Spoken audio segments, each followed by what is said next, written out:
Bumubulong ang hanging amihan at huni ng ibon. Dumudulog at tinatawag na tayo ng bundok.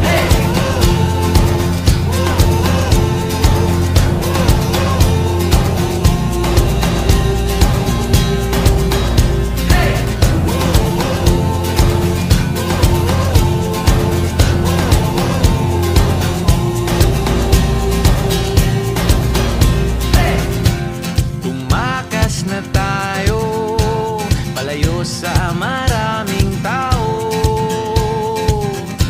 tumiwalay at magtago sa maingay at malabong mundo. Bumubulong ang hanging habagat at hampas ng alon. Dumudulog at niyayakag na tayo ng karagatan.